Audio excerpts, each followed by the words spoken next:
Պարոն Պարսիլյան, ինչու է երկրի վարչապետը վերջին օրերին հետևողականորեն եկեղեցու դեմ արշավ իրականացնում եւ ամենաբարձր մակարդակով, ինչու եք եկեղեցու գործերին խառնվում եւ խառնվում եք այնպիսի հարցերում, որի իրավասությունը, իշխանությունը, պետությունը չունի, ղեկավարությունը երկրի։ Սկսենք, որ եկեղեցու դեմ արշավ գոյություն չունի, որտեղ պետք չի նույնականացնել եկեղեցին եւ առանձին սպասավորներին, հետեւաբար եկեղեցու դեմ արշավ չկա, իրավասության առումով եկեք վերհիշենք ինչից սկսվեց այդ բանը, որ վարչապետը սրտացավություն հայտնեց որոշ եկեղեցիների մաքրության եւ այլնի, այսինքն տենց կենցաղային խնդիրների շուրջ, որը կարող է անել ցանկացած հավատացյալ, որովհետեւ վերջ-վերջո այդ եկեղեցին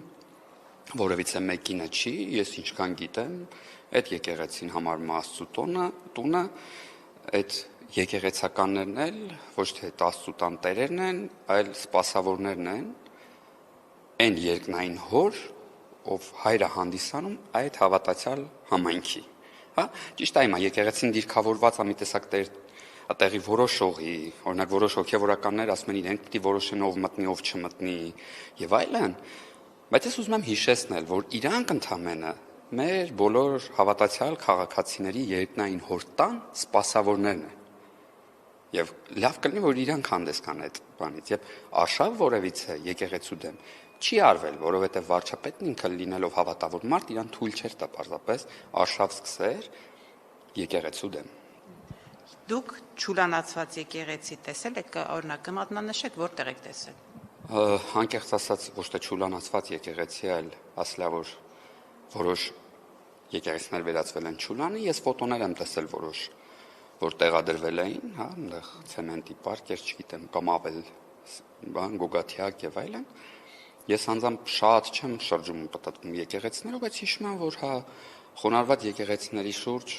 նույնիսկ շատ հաճախ ինչ որ տոպրակներ էին շպրտված, այդ մենակ եկեղեցու խնդիրը չի, այդ նաև մեր հանրության խնդիրն է, որ ինքը կարող է այդ խոնարհված եկեղեցի անմիջապես դուրս գալով իր ձեռքի աղբը շպրտի եւ այլն։ Եվ խոսքը գնացել է դրա մասին, եւ եկեղեցին կարող շատ ավելի կառուցողական փորձեր արձագանքեր, հասկանալ որտեղ ունի, որտեղ եթե դուք իմ խնդիրների մասին փորձեք բարձրաձայնել, ես ոչ թե կփորձեմ ձեզ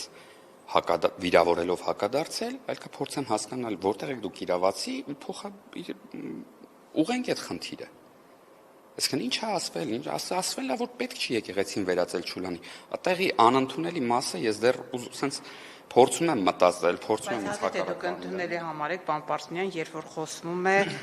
վեհափառի կամ հոգևորականների զավակ ունենալ չունենալու մասին։ Ինչով է դա այս պահին հանրության հետարքի եւ ընդհանրապես իշխանությունը ինչու է մտել կուսակրոնությունը խախտելու այդ քննարկումների մեջ։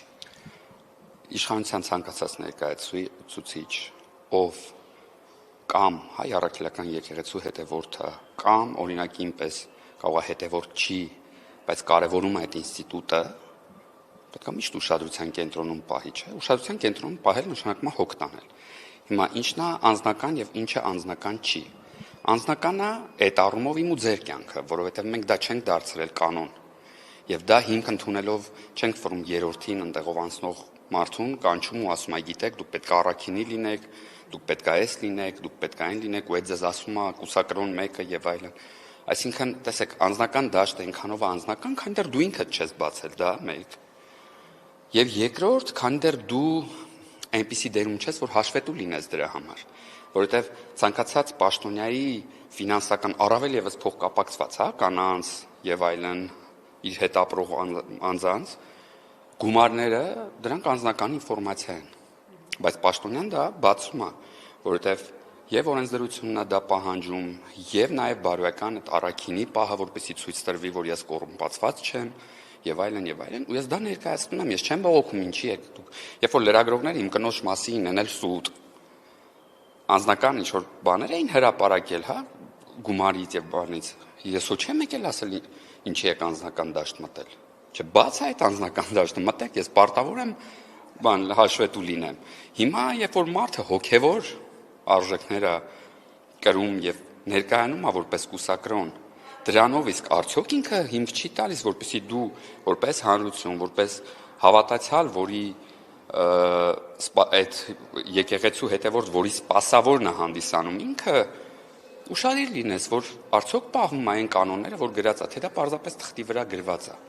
Փաշինյանն ասում է անհետաձգելիորեն պետք է պարզվի վեհափառը զավակ ունի, թե ոչ։ Դրա անհետաձգելին որ, այսինքն ինչու հիմա անհետաձգելի դարձավ այդ հարցը։ Անկեղծ ասած չի ուզենա վարչապետի ամեն բառ, բայց ես կմեկնաբանեմ իմ մասով, անհետաձգելի միշտ է եղել, որովհետև ամեն րոպե, ախր խնդիրն այն է, որ մենք չենք հիշել, մի հատ ուշադիր նայեք, էլի, այսինքն նախ կոնկրետ էս խոսակցությունը սկսվել է նրանից, որ վարչապետը խոսեց եկեղեցիների աղտոտվածության մասին, որոշ տեղերում։ Նույն տոնով, այսինքն նույն շարունակենք նույն տոնով, բայց արձագանքը եղավ լրիվ ուրիշ տոնով եւ ուրիշ բանի մասին։ Ինչ արձագանք է, որ ձեր այդքան տարավ դեպի այդ դաշտ, այսինքն եկեղեցին կարող է հիշել, որ Փաշինյանի կնոջ, չգիտեմ, քպականների կնոջ անձնական կյանքը։ Ասեմ, եկեղեցին անցավ մարդու արդեն առանձին հատկանիշներին, բայց այդտեղ կարևորը այն չի, որ ինքը անցավ առանձին հատկանիշներին, բայց երբ որ օրինակ մի վարդապետ որոշեց հայտարարի, որ ինքը կարա վարդապետ սխալ եմ ասում, հոգևորական կամ չգիտեմ, որ ինքը կարա եկեղեցու մուտքն ու ելքը դարձնի ֆեյս կոնտրոլով կամ չգիտեմ ինչով, ինքը դրանով խախտեց իր կանոնադրությունը, իր ընդհանրապես այդ կոնցեպտը Աստծու եւ Աստծու տան խախտեց։ Երբ որ մեկ ուրիշը փորձեց վիրավորական բառեր օգտագործի անձի նկատմամբ եւ այլն, դրանով խախտեց ամբողջ եկեղեցական կոնցեպտը, որովհետեւ չեմ կարծում, որ Աստվածաշունչն ասում է, որ եթե ինչ-որ մեկը սխալ է խոսում, պետք է վիրավորել եւ մոլորյալ ոչխարի պատմությունը, չգիտես, անընդհատ մեր դիմաց բերում են, բայց այս դեպքում ոնց որ թե փորձում են վիրավորել կամ բան անել, ոչ թե ճիշտ ուղու բերել, հա։ Այսինքն այդ մարդկանց բոլոր արարքները կանոնադրային, որպես իրանց կոնցեպտուալ խախտումներ էին։ Եվ սա արդեն հիմք է տալի, որ մի հատ վերանայել, այս մարդիկ իրականում այդ կոնցեպտի մեջ, այդ իրանց կանոնադրային բանի մեջ, վերջ իրանք կան, գոնե մի կանոն պահվում է, թե չի պահվում։ Եվ վերցվեց առանցքայինը, որովհետև կուսակրոնությունը իրանց մոտ այն մակարդակի է դրված, ոնց որ մեր մոտ կոռումպացվածությունը, այսինքն ոչ կոռումպացվածությունը քաղաքական դաշտում։ Եվ կարող ենք մենք հետևել տեսնել արդյոք այս մարդկանց մեջ շատ կան այդ հիմնական կանոնը խախտողներ, թե չէ, որտեղ հիմնական կանոնը եթե խախտվում է, եւ մնացածն ինչ է եղել, որ չխախտվի։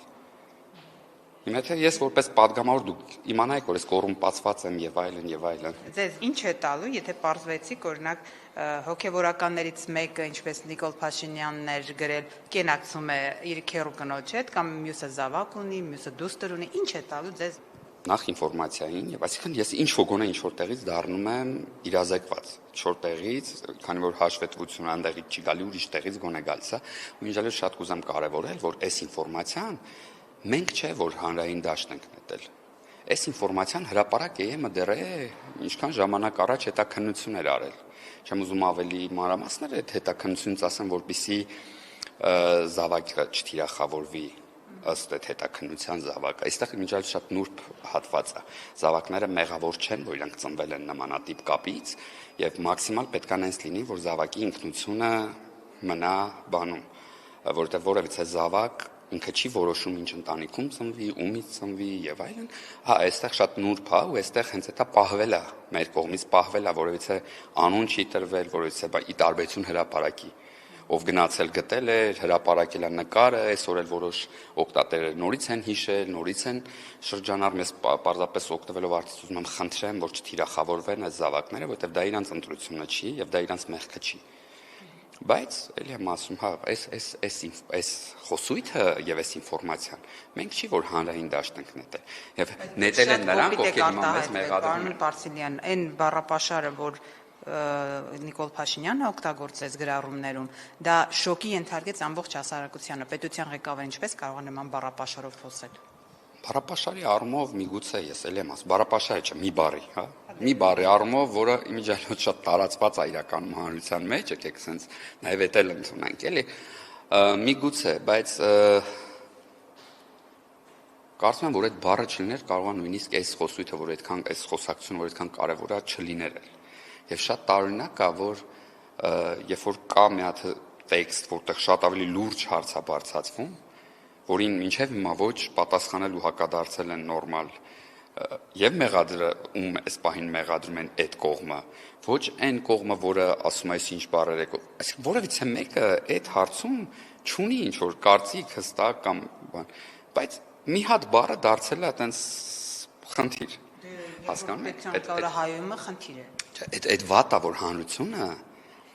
խնդիրներին այդ բանով է դասակարգում, հա, այսինքն այնտեղ եկեղեցու,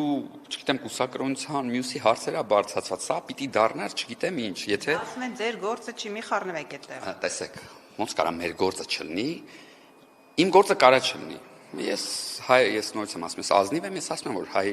առաքելական եկեղեցու հետևորդ չեմ, բայց ամենայն հարգանքով ցանկացած կրոնի եմ վերաբերվում, բայց երբ որ եկեղեցին հավատավորին, հավատացյալին, ում երկնային հորտունն է համարվում դա, ու ինքը սպասավորն է ասում, մի խառնվի, տրամաբանության մեջ էլ չի տեղավորվում։ Այսինքն դուք ձեր հոր սպասավորի կյանքին չխառնվեք, ինչ ուզեն անեն, ու իրանց հայտարարությունն էլ էր այդ ոչի մեջ ու իրական բաներ, հասկանում ես, այնտեղ երբեմն ծիծաղ առաջացնող բաներ կային եւ անընդունելի բաներ կային։ Երբ որ բառերը օգտագործում են առանց իմաստավորման, վեհապարին ասում են ազգընտիր։ Ազգընտիր չի նույնիսկ Հայաստանի Հանրապետության վարչապետը, որովհետեւ իրան ընտրում է ոչ թե ազգը, ամբողջ համայն 10 միլիոնանոց, այլ Հայաստանի Հանրապետության քաղաքացին։ Ես ուզում եմ հասկանամ, այդ որ ընտրության համակարգերով ընտրվել ինքը ամբողջ հայ ազգի կողմից, ինքը ընտրվել է կոնկրետ փոքր խմբի ու միջալոց կարծեմ այդ խմբի մեջ մտնում էր օրինակ Զորի Բալայանը, եթե չեմ սխալվում։ Ու ազգընտիր տերմինն է օգտագործվում։ Մի կողմից երբ որ մենք ասում ենք եկեղեցին քաղաքականության մեջ պիտի չմտնի, մեզ հակադարձում էին, ծիծաղում էին, չգիտեմ ինչ ասում էին, այսօր անում են այն հայտարարությունը, ինչ մենք անում ենք մինչև հիմա, եւ երրորդ խոսում է մարդու իրավունքների միջազգային կոնվենցիայից, այստեղ ես կլռեմ իրական հիմնարար իրավունքներից մարդու, որովհետեւ եթե մենք կրոնին որպես հարգելի ավանդույթ չմոտենենք, այնքան մարդու իրավունքների խախտում կհանեի ես այդտեղից։ Ու բոլորս գիտենք, որտեղ է խախտվում, բայց դա ավանդույթ է, դա բանը ու մենք հարգում ենք։ Պարոն Պարսինյան, հնարավոր է, որ այս ամեն ինչը հեռահար նպատակ ունի, նախ օրենսդրական փոփոխություններ անեք, երկրորդը կաթողիկոսի փոփոխության հարցն եք հետապնդում, այսինքն այս ամեն ինչը հենց իր դեմ է եւ իր փոփոխության հարցն է լուծվում, եւ երրորդը դուք ասում եք, որ պետք է ժողովուրդը մասնակցի կաթողիկոսի ընտրությանը, այսինքն այդ ինչպես եք պատկերացնում, Փաշինյանն ասում է, այո, պետք է ժողովուրդը նաև այդ ամեն ինչի մասնակցություն ունենա, չնայած ընթացակարգերով ենթադրում է, որ այո, այդ ընտրությունը նաև աշխարհիկ մարդկանց կողմից է լինում։ Հիմա նաև սահմանադրության փոփոխությանից հետո հնարավոր է եկեղեցու դերակատարությունը նվազի, այսինքն սրա այս ամենը բերելու է իրավական որոշակի գործընթացներ։ Եկեղեցու դերակատարությունը իրավական առումով ավելի ներքև նվազեցնել հնարավոր չի, քան այս սահմանադրությունը։ Հստակ ասված է եկեղեցին անջատ է եւ այլն եւ այլն եւ այլն։ Օրենսդրական նախաձեռնությունները ոչ թե օգտագործվում է, այսինքն լինում են այն ժամանակ, որ պետքա մեկին հարվածել։ Օրենսդրական նախաձեռնությունները նրա համար են, որպեսզի լուծեն խնդիրներ։ Եթե կտեսնենք ինչ որ ոլորտ, ինչ որտեղ խնդիր, ու կտեսնենք, որ որից է օրենսդրական նախաձեռնություն կլուծի այդ հարցը, կլինի օրենսդրական նախաձեռնություն։ Բայց ես կուզենայի հիմակվանից ասել, որ չդիտարկել այն տեսանկյունից, թե օրենքները ընդունվում են նրա համար, որ ինչ որ մեկին հարվածեն կամ ինչ որ մեկին իր տեղը ցույց տան կամ լռեցնեն կամ բան, որովհետև լռեցնելու առումով համենայն դեպս գոնե մեզ չեք կարող մեղադրել եւ պաշտոնական թվերից ելնելով լրագրողների ազատությունը եւ այլն եւ այլն եւ այլն, պլյուս լավ տեսնում եք էլի մեր ասենք ինչքան ու ոնց են խոսում, ավելի շատ ում են խոսում ու որևիցե մեկը չի լռեցնում։ Այսինքն լռեցնելու գործիքակազմը 30 տարի մշակվել է, դժվար է մեզ վերցնել այդ կիրառել, բայց չենք կիրառում։ Իսկ կաթողիկոսի փոփոխության հարց դիտարկվում է։ Չէ, կաթողիկոսի նախր մենք չպիտի փոխենք։ Դե ասում են, այս ամեն ինչը գուցե նաև այդ նպատակն է հետապնդում, ինչ որ ձևով հասնել այդ ճնշման, բարոյական առումով ճնշում գործադրեք եւ հասնեք այդ խնդրի լուծման։ Բարոյական առումով ճնշում, որպեսզի կաթողիկոս փոխվի, մենք չպիտի կիրառենք։ Բարոյական առումով ճնշումը պետք է հավատացյալ համայնքի կողմից լինի, կլինի այդ ճնշումը, կլինեն ներսում նրանք, ովքեր ականջալուր կլինեն այդ համայնքի կողմից բարձրացրած հարցերին, Կլինի դա, չի լինի, եկեղեցին կշարունակի իր փակ, տենց Հիմա եթե չստացաք ձեր հարցի պատասխանը, ինչ է անելու իշխանությունը Նիկոլ Փաշինյանը։ Ես սպայն տենց պատկերացում չունեմ, ինչ կանի կամ ինչ չի անի, բայց հարցի պատասխանը կարծում եմ համենայն դեպս համոզմունքների առումով ստացած է, այն առումով, որ եւ հանրության փաստորեն բավականին մեծ մասեր ինֆորմացված դրանից, եւ այն, որ մինչեւ մերս ամեն ինչի մասին խոսել լիքը թերթեր եւ այլն էին խոսել դրա մասին, եւ երրորդ, որ այդ թևից որևիցե մեր ընդհակառակը Աչապահյանն ասում է լավ ենք անում, մի ամիս չեմ կարա։ Հիմա ասենք աղավաղում եք, այդպես չի ասում։ հələ թող մի հատ իրանք մի ամիս։ Այդ նշանակում է, որ ինքը խոսում է նրա մասին, որ հնարավոր չի մի ամիս։ Այդ է հարցը էլի։ Ես չգիտեմ։ Այսինքն մարդիկ համարյա ուղիղ ասել են, որ դա տենց է։ Դրանից լավ ավելի բաց տեքստով պիտի ասեր Աչապահյանը։ Ուրեմն ինչու՞ է անդադ գրառում անում Փաշինյանը եւ ասում է պատասխանիր վեհապար, դու ուղիղ պետք է պատասխանես։ Դե որովհետեւ շատ կարեւոր է, որ տեսեք, երբ է մարդը իրականում սկսում ինքը իր վրա աշխատել, առաջին հերթին հանրայնորեն ընդունելով իր խնդիրները։ Կամ գոնե ոչ հանրայնորեն, բայց երբ որ մարդը սկսում է մերժել իր խնդիրները, այդ նշանակում է դեռ այդ խնդիրը չի լուծվել։ Որ պահից սկսած կընդունի մարդը իր խնդիրները, այդ պահից սկսած կարա հույս լինի, որ ինչ որ բան փոխվելու է։ Էս է հարցը, բայց եթե այդ մարդու կողմից չկա, դե շատ կարևոր է, որ հա այդ մարդը ինչ որ ձևով արձագանքի։ Թող հանրային չարձագանքի, չգիտեմ, բարձ է, հասկանալի է, որ ելի եմ ասում, այնտեղ կա վտանգ, որ երկրորդ կողմի անձնական կյանքը կարա թիրախավորի չնայած այդտեղ էլ բան կա, էլի, երբ որ օրինակ ես հաշվետու անձ եմ, այն մարդը, որ կհամաձայնվի իմ հետ, որ ես իմ գումարները փոխանցեմ իր հաշվին, ինքը պետք է պատրաստ լինի, որ մի օր այդ հաշիվը կարա ջրերես դուրս գա ու ինքը դառնա քննարկելի հանրության կողմից։ Եվ այո, այն մարդը, որը իմանալով հանդերձ, որ այս մարդը կուսակրոն է, իր հետ որևիցե նմանատիպ կապ կհաստատի, պետք է պատրաստ լինի, որ մի օր կարա ինքը դառնա քննարկման խնդիր։ Մարդուն գիտակցությունը դրա համար է տված, էլի։